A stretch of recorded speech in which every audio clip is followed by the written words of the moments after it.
You've been at this job for 4 years. You know the system, you know the shortcuts, you know which printer on the third floor jams if you send anything over 2 pages. And you know this because nobody told you. You just learned it the hard way, like everything else in this building. People come to you when something breaks. Your manager comes to you when something breaks. The guy who's been here 15 years comes to you when something breaks. And your official title is still Associate Processing Officer Grade 2. You are not burned out from working too hard. That would almost make sense. You're burned out from working in a place where nothing you do seems to matter, where you can flag the same problem 3 times and watch it disappear into an email thread that dies somewhere between your supervisor and their supervisor, where the backlog never shrinks, where the forms never change, where the one improvement you actually got approved took 11 months, 2 committee sign-offs, and landed on page 4 of an internal newsletter nobody read. That kind of tired doesn't go away on annual leave. You come back from 2 weeks off, sit down at your desk, open your queue, and there it is. Still there, patient as ever, waiting for you like it knew you were coming back. People outside the building don't get it. You've got job security, you've got a pension, you can't even get fired. And so you stopped explaining it. You just carry it. Here's what's actually happening, and it's not what you think. In 1967, a psychologist named Martin Seligman ran an experiment. Dogs were exposed to mild shocks they couldn't escape and couldn't control. After enough repetitions, even when the exit was open and escape was completely possible, the dogs stopped trying. They just laid down, accepted it. He called it learned helplessness. Now think about the last time you flagged a problem at work. What happened? Or the time you found a faster way to process a backlog and wrote it up properly and sent it to your manager. What happened? Or the time you noticed the portal was rejecting valid submissions because of a coding error that had nothing to do with the applicant, and you escalated it, followed up again, and 6 weeks later, someone from IT replied to say it was under review. After enough of that, something in you just goes quiet. Not with a dramatic resignation letter, not with a breakdown in the staff kitchen. Quietly. You stop raising things. You stop proposing things. You do the job, you go home, you don't think about it until morning. Because you learned, through repetition, the same way the dogs learned, that trying harder doesn't change the outcome. Your manager calls that attitude. Your nervous system calls it a reasonable conclusion. Here's where it gets more specific. A lot of what gets labeled burnout in government offices is actually something different. It has a name: moral injury. Burnout is exhaustion from too much. Moral injury is the damage that builds up when you're forced to act against what you actually believe in, or when you watch the institution do it while you sit there in the uniform. You came into this job because you wanted to help people, not in an abstract way, in a real, concrete, someone walks in confused and leaves with answers kind of way. And early on, that happened. Someone came in with the wrong documents, 3 kids waiting outside, and you walked them through it step by step and got it sorted. That felt like the point. Then the directive came down that average processing time was the metric, not outcomes, time. Then a legitimate claim got denied because someone missed a single checkbox on page 9 of a form that should not be 12 pages long. And your supervisor said, move on. There's a queue building up. You know the person on the other side of that rejection is going home tonight and telling someone they got denied again. And you processed it. That gap between why you walked in the door and what you actually do all day, that's not tiredness. That's something rest doesn't fix.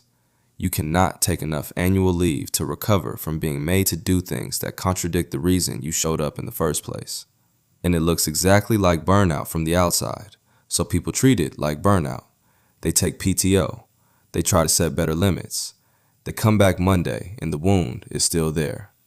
Because you can't rest your way out of a values violation. The damage is different. The fix has to be different. Here's the part nobody warns you about when you join.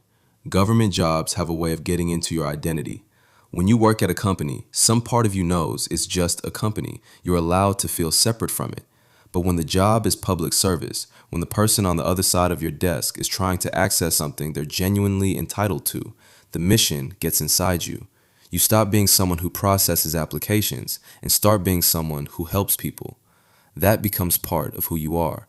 That's not a weakness. That's actually what makes civil servants good at this. But here's the catch. When the institution fails, and it will fail loudly, repeatedly, in ways that are impossible to ignore, the fall is bigger for you than it is for someone who kept their distance, because you didn't just lose faith in your workplace, you lost faith in something you built part of yourself around. Researcher Amy Resniewski at Yale spent years studying how people relate to their work. People who see their job as a calling, not just income, not just a career, but a calling, report more satisfaction when things are good, and significantly more damage when things go wrong. The same quality that made you good at this is the exact thing that makes the disillusionment land harder. The institution didn't break you in spite of your best qualities. It broke you because of them. So here's what you actually do with this. 4 moves. Not therapy speak, not practice gratitude. Actual moves. First, separate what you are responsible for from what the system is responsible for. Write it down if you have to. When a case stalls because of a policy 3 layers above you, that is not your failure. When the portal crashes for the 4th time this week, that is not a reflection of your competence. Every day you carry accountability for things the system owns, you will feel like you are failing. You are not failing. You are just holding weight that was never yours. Second, find the parts of your job where your effort still moves something, even something small. The person you walked through the reapplication process step by step. The colleague you saved an hour by sharing the workaround that actually works. Learned helplessness can reverse, but only when your brain starts collecting evidence that effort still produces outcomes somewhere. You don't need to fix the department. You need one corner where cause and effect still functions. Third, get honest with yourself about whether you have burnout or moral injury, because the fix is genuinely different. Burnout responds to rest and recovery. Moral injury needs something harder to find. Either a real change in what you're being asked to do, a shift in how you think about your role inside a broken system, or eventually, an honest conversation with yourself about whether you can keep doing this without losing something that matters more than the pension. Fourth, find one other person in the building who still gives a damn. Not to organize anything, not to fix the whole office, just so you're not carrying this completely alone. Because isolation turns disillusionment into something much heavier and much harder to come back from. The pension doesn't protect you from this. The job security doesn't protect you from this. Feeling like your effort disappears into a system that doesn't notice, that wrecks people. Being made to process human beings like queue numbers when you came in to actually help them, that wrecks people. Watching something you gave years of your life to become something you're quietly embarrassed to describe at dinner, that wrecks people. Slowly, without a single performance review ever mentioning it. You are allowed to be worn down by that. If any part of this describes something you've been sitting with but couldn't name, drop it in the comments. Not the professional version, the real one. What was the moment it started? What was the thing that finally made it click? And if you found something that actually helped, not generic advice, something real, share it. Because someone watching this right now thinks they're just bad at handling pressure. They're not. And hearing that from someone who's been in the same building might actually mean something.